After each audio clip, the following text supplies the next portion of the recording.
day. Today we are going to discuss the repeated measure one-way ANOVA.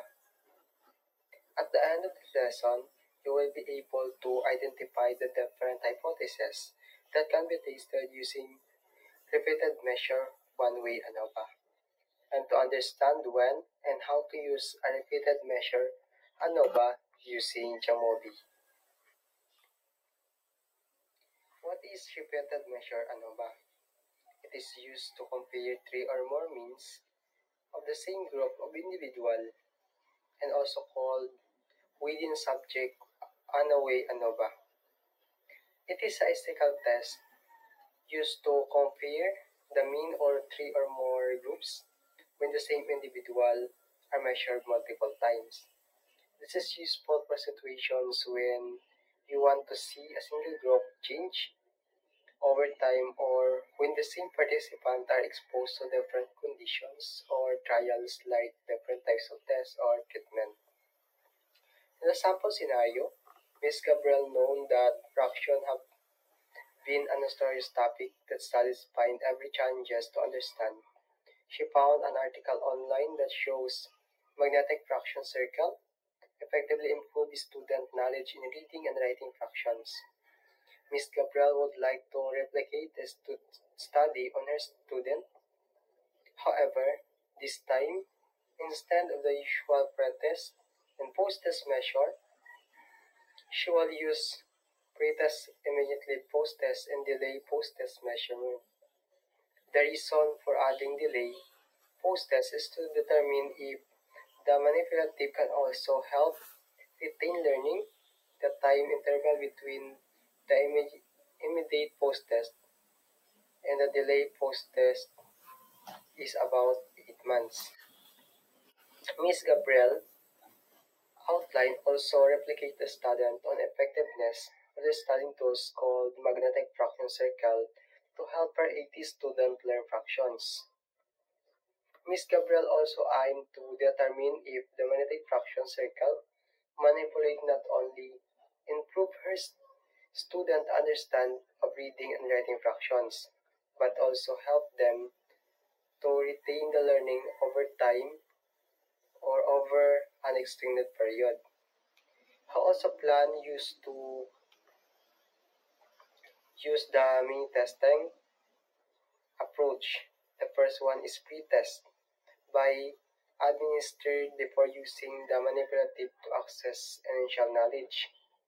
Immediate post-test by administered immediately after using the manipulative to measure long-term learning gains.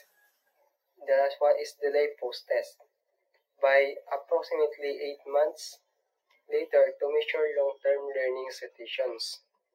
Because of this, he delayed post-test in a crucial part of her studies, as it specifically target the question of whether the manipulative benefits are temporary or long-lasting. This is distinguishes studies from the original research she read, which only use pre-test and post-test measurement.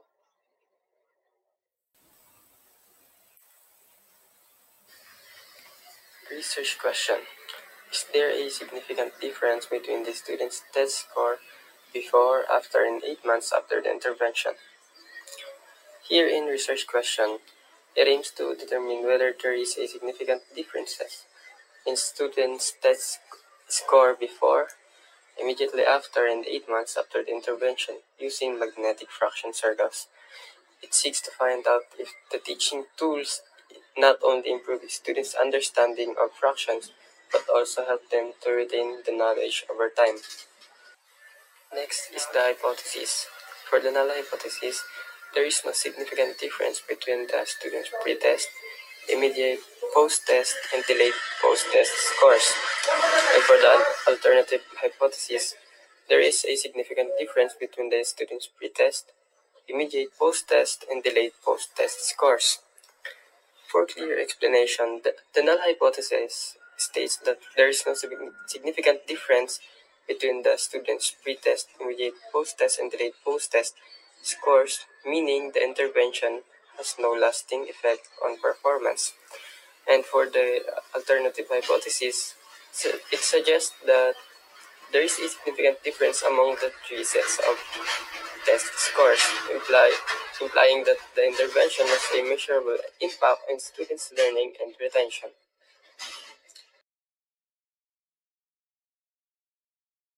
Good day everyone, I am Jennifer G. Abello, and today I'm gonna show you on the procedures on how to perform the repeated measure one-way ANOVA using the Jamovi app. First, we have to insert a dataset.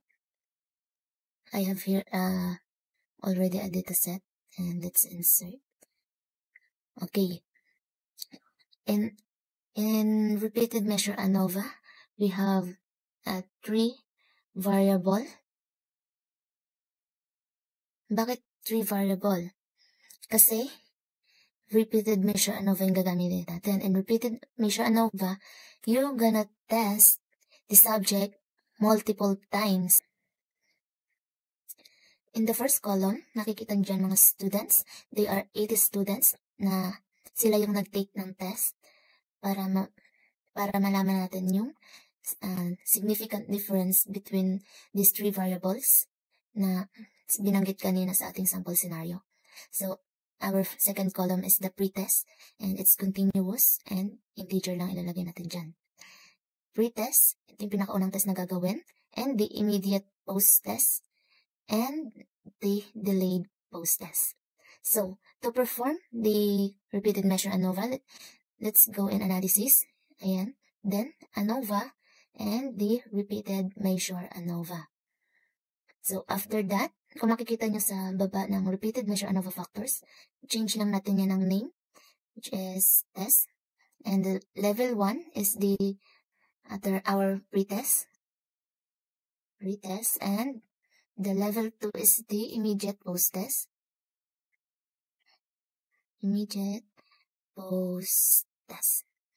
And the level 3 is the delayed post-test.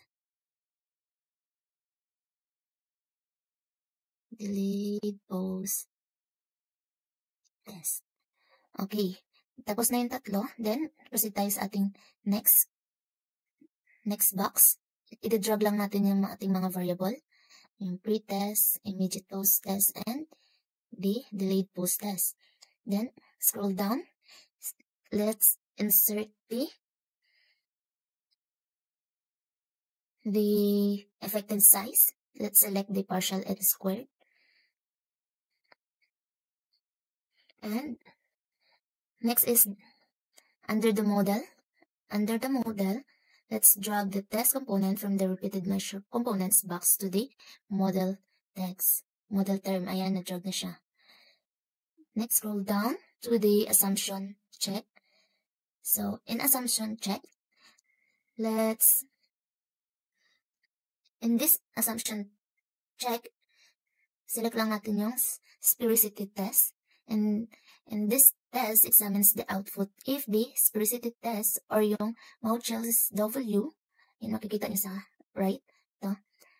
If P is greater than 0.05, sphericity test is assumed, no correction needed.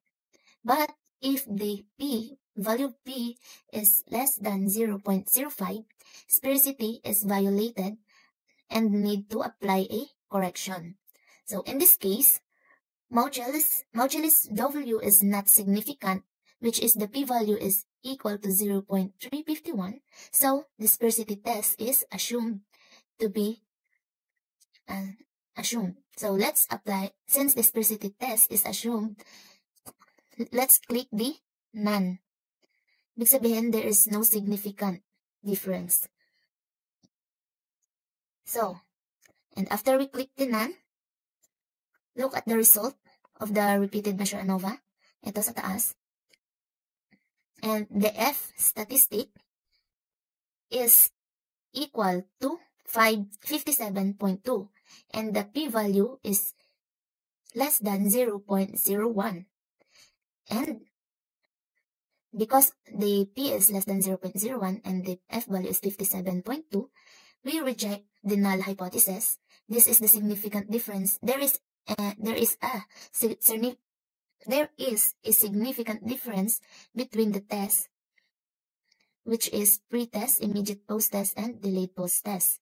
But we don't determine yet which among the three variables has a significant difference. Because of that, let's proceed on the post-hoc test. Under the post-hoc test, let's drag this test to the other box. Then, let's choose under the correction, let's choose the Bonferroni test. Okay? So, to interpret the result of the post-hoc test, this examine the output of the post-hoc test, which is the pre-test and two immediate post-tests and their p-value is equal to p is less than 0.01. And the immediate post-test, two delayed post-tests is equal to 1. Then the pre-test, two delayed post-tests, their p-value is less than 0.01. It means the pre-test and immediate post-test has a significant difference, but pre-test and delayed post-test, there is no significant difference. And after that, after we get those results, let's proceed on descriptive. As you can see, there is no descriptive above the repeated measure ANOVA. We're going to click the exploration, then descriptive. Ayan, after that, drag lang natin ulit yung pre-test dun sa variables, then yung immediate post-test and the delayed post-test. Then, after that, under the statistics, let's select the mean, standard deviation, and standard error of mean only. Kasi, yun lang yung ating hinahanap. And note that do not share subscript differ significant at p is less than 0.05 as indicated by Bonferroni post-hoc test. This is the answer. So, for the conclusion, there is a significant difference between the pre-test and the immediate post-test, which their p-value is less than 0.01.